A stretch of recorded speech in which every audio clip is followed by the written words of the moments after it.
7 दिन तक अमर है, या ये कह सकता है कि मैं 7वें दिन ही मरूंगा, उससे पहले नहीं मरूंगा?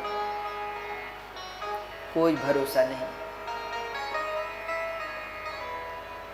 कहां 7 दिन की बात करते, यहां तो पल का भरोसा नहीं। बातें हम कल की करते हैं।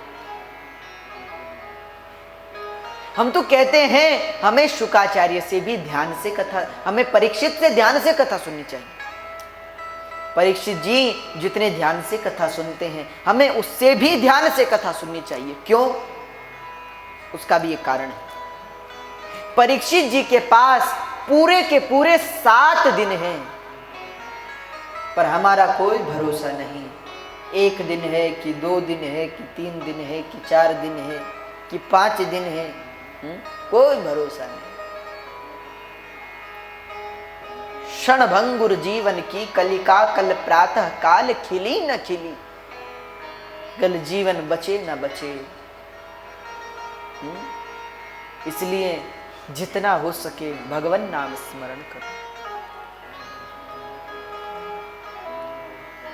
शुकाचार्य ने परीक्षित से कहा, परीक्षित परिनिष्ठितोऽपि नैर्गुण्य उत्तम श्लोक लीलया गृहीत चेता राजर्षे आख्यानम यदधीतवान। हे राजा, मैं तुझे बहुत सी कथाएं सुनाऊंगा, बस तू ध्यान से सुनना, अपना मन कथा में लगाना। अरे तुम्हारे पास तो 7 दिन है, 7 दिन छोड़ो। राजा खटवांग के पास तो 2 घड़ी का समय था। खटवांगो नाम राजर्षिर ज्ञात्वे यत्तामिहायुष मुहूर्तात् सर्वमुत्सृज्य गतवान भयम हरिम। राजा खटवांग के पास तो 2 मुहूर्त का समय था और उन्होंने 2 मुहूर्त में अपना कल्याण कर लिया। तो बता, तुम्हारे पास तो 7 दिन का समय है, तेरा कल्याण अवश्य होगा, ये मैं तुझे वचन देता हूं, पर तू कथा ध्यान से सुनना। परीक्षित ने कहा, महाराज, शुकाचार्य बोले इसके नियम सुन। जितासनो जितश्वासो जितसंगो जितेन्द्रिय स्थूले भगवतो रूपे मनः संधारये धिया। अपने आसन को जीत कर बैठ, अपने प्राणों को जीत कर बैठ, अपने मन को जीत ले और अपना मन भगवान के चरण कमलों में ही लगा दे। चिंतन करना भी है तो एक बात का चिंतन कर कि पाताल में तस्य हि पादमूलम पठन्ति पार्ष्णि प्रपदे रसातलम। सारा जगत विश्व है।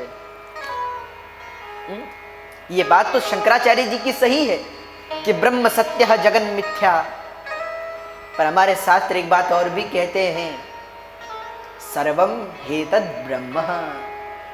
सब ब्रह्म है, जो है वो भी ब्रह्म है और जो नहीं है वह भी ब्रह्म है। सत्य भी ब्रह्म है तो असत्य की सत्ता भी बिना ब्रह्म के नहीं हो सकती। हमारे यहाँ कहते हैं अगर धर्म भगवान है तो अधर्म भी भगवान है, क्योंकि अगर भगवान अधर्म ना होते तो अधर्म आता कैसे। इसीलिए शास्त्रों में वर्णन है कि धर्म ब्रह्मा जी की वक्षस्थल से उत्पन्न हुआ और अधर्म ब्रह्मा जी की पीठ से उत्पन्न हुआ। इसलिए अगर किसी की बुराई करनी हो ना तो पीठ पीछे ही करते हैं, अधर्म पीठ से निकला है। तो अगर धर्म की सत्ता भगवान से है तो अधर्म की सत्ता भी भगवान से ही है, ऐसा नहीं है। सर्वम हे तद ब्रह्म, सब कुछ ब्रह्म है, पर अंतर बस इतना ऐसा है, ज्यादा अंतर नहीं। वह समुद्र है तो हम उसकी तरंग हैं। पर एक बात ध्यान दीजिए, हम लोग कहते हैं सब ब्रह्म है, सब भगवान है। कई लोग कहते हैं महाराज, एक व्यक्ति हमसे बोले कि महाराज अगर सब भगवान करा रहे हैं, सब भगवान कर रहे हैं, तो जब हम पाप करते हैं तो नर्क हम क्यों जाते हैं? वे सब भगवान कर रहे हैं, हम तो कुछ करते नहीं, हम तो कठपुतलियां हैं, भगवान जैसा नचा रहे हैं वैसे नाच रहे हैं, जैसा भगवान कराते हैं वैसा करते हैं, तो पाप हम नर्क क्यों जाएं? तो महात्मा जी ने बड़ा अच्छा भाव दिया। बोले अगर पाप भगवान करा रहे हैं तुझे नर्क भी भगवान ही भेज रहे हैं। जब पाप करने में कोई दिक्कत नहीं होती तो नर्क जाने में क्या परेशानी है। इसलिए भगवान की इच्छा को ही सुरोधार्य करते।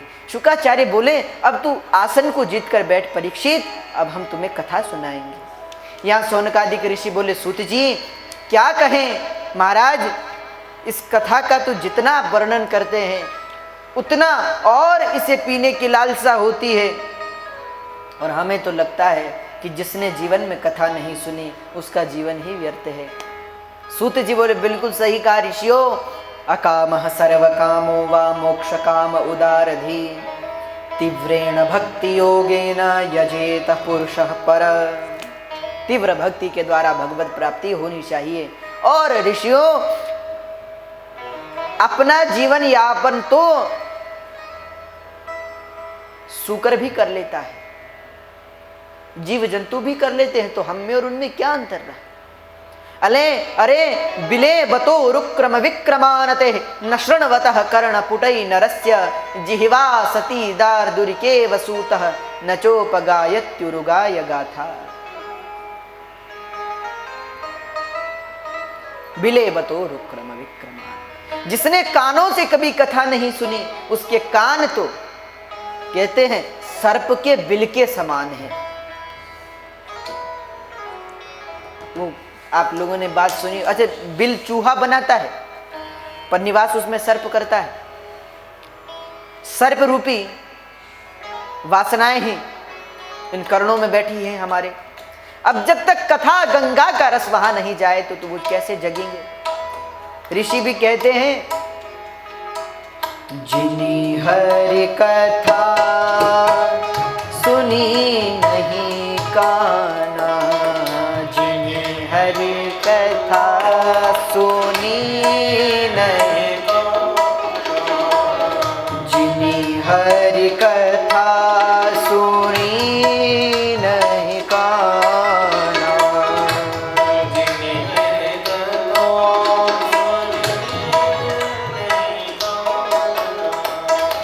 श्रवण रंध्र आहि भवन समाना,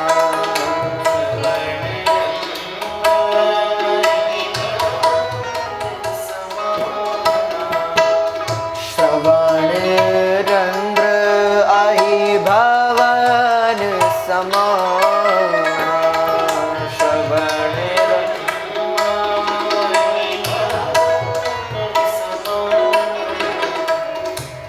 नयन ही संत दर्श नहीं देखा,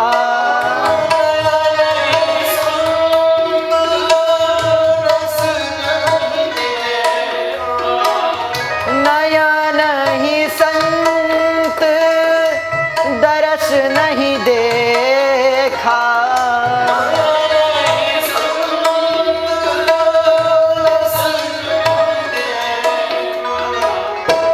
लोचन मोर पंख हरि लेखा,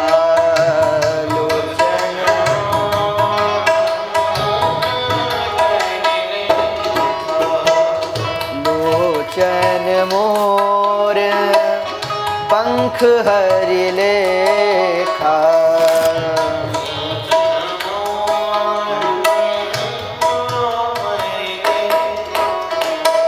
जिनी हरि कथा सुनहि नहीं काना, श्रवण रंध्र अहि भवन समाना। जिसने कभी भगवान की कथा नहीं सुनी, अरे उसके कान तो चूहे के बिल के समान है। बिले बतो रुक्रम विक्रमानते न शृण्वत कर्णपुटै नरस्य, जिह्वा सती दार्दुरिके वसूतः न चोपगायत्युरुगाय गाथा। इसलिए जिसने कभी अपने मुख से भगवान के नाम का उच्चारण नहीं किया, अरे बरहायते ते नयने नराणाम लिंगानि विष्णोर न निरीक्षतो ये पादौ नृणाम ते द्रुम जन्म भाजौ क्षेत्राणि नानुव्रजतो हरेरियो। जिसने कभी मुख से भगवान नाम संकीर्तन नहीं किया, उसके मुख तो मेंढक के समान है, जो बोलता तो है पर न जाने क्या बोलता है। जिसके हाथों ने कभी भगवान की सेवा नहीं की उसके हाथ बेकार हैं। जिसने कभी चरणों से तीर्थ यात्रा नहीं की उसके चरण तो वृक्ष के समान हैं। इसलिए भगवान नाम संकीर्तन, भगवान की कथा का रसास्वादन करें। यहाँ शुकाचार्य जी मंगलाचरण करने लगे।